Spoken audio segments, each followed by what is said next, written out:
Kohli Talk Kollywood News. Mega budget கார்த்தியை காப்பாத்துமா Kashmora, Biryani, Alex Pandian, Saguni, all in all அழகுராஜான்னு தொடர் தோல்விகளுக்கு பிறகு கார்த்திக்கு ஆறுதல் வெற்றி அமைஞ்சது கொம்பன். அதுக்கப்புறம் வெளியான தோழா படமும் அவருக்கு நல்ல பெயரை வாங்கி கொடுத்துச்சு. இந்த நிலையில தான் கார்த்தியோட காஸ்மாரோ படம் அடுத்து வெளிவர இருக்கு. இதுல கார்த்திக் ஜோடியா நயன்தாரா நடிக்கிறாங்க, ஸ்ரீதிவ்யா இன்னொரு ஜோடியா நடிக்கிறாங்க. ஓம் பிரகாஷ் ஒளிப்பதிவு செய்யறாரு, சந்தோஷ் நாராயணன் இசையமைக்கிறாரு. இதற்கு தானே ஆசைப்பட்டாய் பாலகுமாரா படத்தை இயக்குனர் கோகுல் இயக்குறாரு. இது ஃபேண்டசி கலந்த சமூக படம். கார்த்திக்கு இதுல 3 கெட்டப், அதுல 1ல மொட்டை தலையோட நடிச்சிருக்காரு. அதனாலதான் சில காலமா தலையில தொப்பியோட தெரிகிறாரு. இந்த படத்தோட பெரும்பாலான காட்சிகள் அரங்கம் அமைச்சுதான் படமாக்கப்பட்டிருக்கு.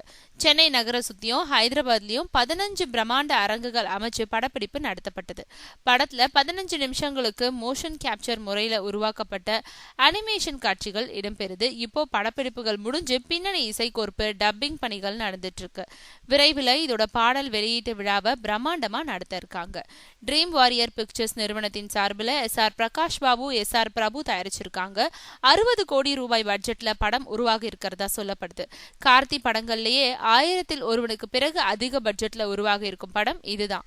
காஸ்மாராவோட வெற்றி கார்த்திக்கு மட்டும் இல்ல, அதோட தயாரிப்பாளர்களுக்கும் முக்கியமானது.